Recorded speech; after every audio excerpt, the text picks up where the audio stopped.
Les bandes dessinées consacrées à l'univers de la finance sont de plus en plus nombreuses. Si les grandes sagas très populaires et déjà anciennes telles que Largo ou Winch ne gardent généralement la finance que comme toile de fond, les bandes dessinées les plus récentes sont bien souvent plus ancrées dans l'univers financier comme Eddie G. Funds ou Shadow King. En utilisant la fiction, les auteurs de bandes dessinées consacrées à la finance dépeignent un milieu, des enjeux et des mécanismes avec beaucoup de justesse et de pertinence. Pour associer culture financière et pédagogie au plaisir de la lecture, plongez dans notre top 10 des BD sur la finance. Les grands classiques de la BD finance. Largo ou Winch. La BD finance la plus grand public et sans doute la plus connue raconte les aventures d'un jeune héritier catapulté au sommet de la holding de son père adoptif après la mort de ce dernier. La finance ne sert que de toile de fond à cette saga adaptée au cinéma et à la télévision de manière très peu convaincante. Mais des notions complexes telles qu'une OPA ou une holding sont abordées ici de manière très claire et pédagogique. Bref,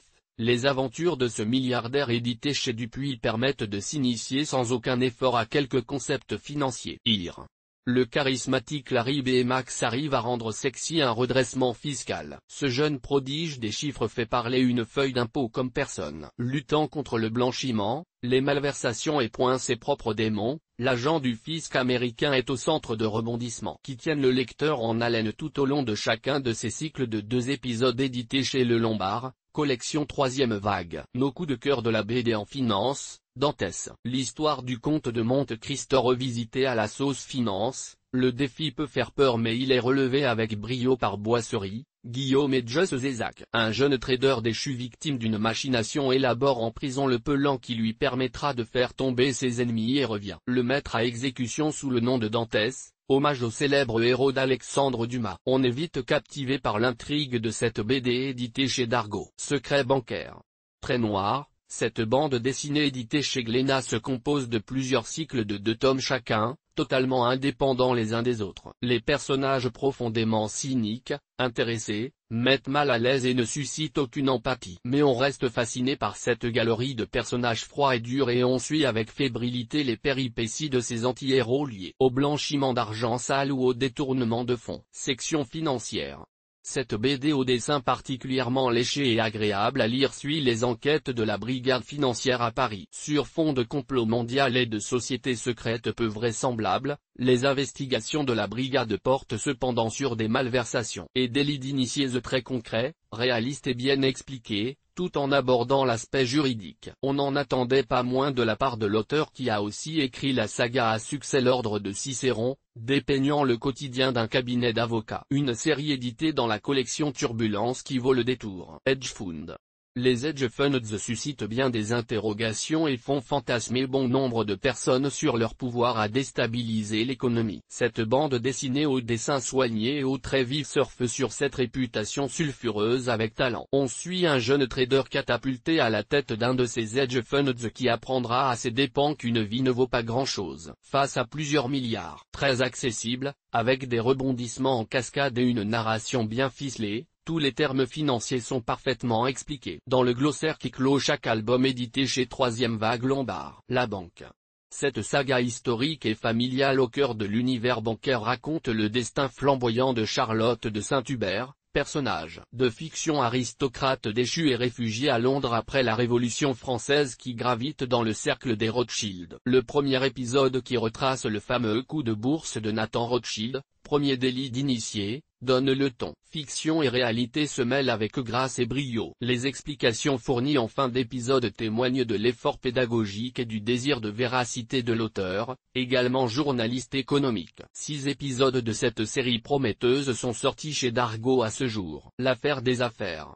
Écrit par Denis Robert, le journaliste qui a lancé l'affaire Clearstream, cet ouvrage publié chez Dargaud explique le système de clearing et ses dérivés avec une efficacité redoutable. La BD revient aussi avec talent sur l'affaire Clearstream 2 ou l'affaire des listings truqués. Le portrait des différents acteurs de cette vaste tromperie sont brossés au vitriol. Les dessins, métaphores, une mention spéciale au taupe et leur galerie souterraine, et citations donnent de l'allant à ce récit. Fleuve plus de 680 pages. Une grande réussite donc, malgré un début un peu long et lent. Mais cela vaut réellement la peine de s'accrocher. Nos déceptions de la BD en finance. Le Capital. Ce manga aux éditions Soleil met en lumière les théories de Marx expliquées à travers les déboires d'un jeune fromager oscillant entre désir de richesse et culpabilité. S'il peut constituer une première approche pour saisir les concepts de Marx, on regrettera l'aspect manichéen du récit très lassant, ainsi que les nombreuses répétitions de bulles pour marteler un message d'une lourdeur aussi difficile à supporter que le ton condescendant de la préface signée Olivier Besancenot. Pourtant l'idée de voir adapter l'œuvre majeure de Karl Marx en manga avait de quoi séduire. Amateurs de BD du monde entier, révoltez-vous. Shadow Benking.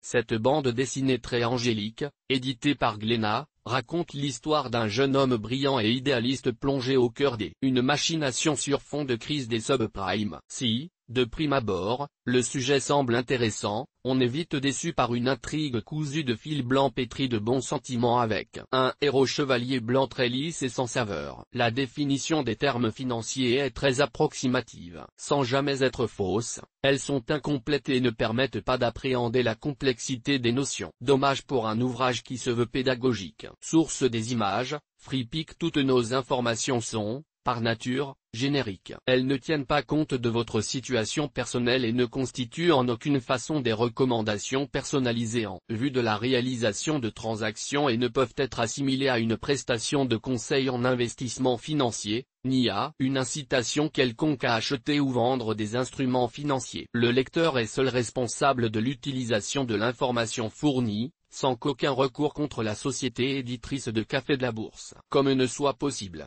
La responsabilité de la société éditrice de Café de la Bourse, comme ne pourra en aucun cas être engagée en cas d'erreur, d'omission ou d'investissement inopportun.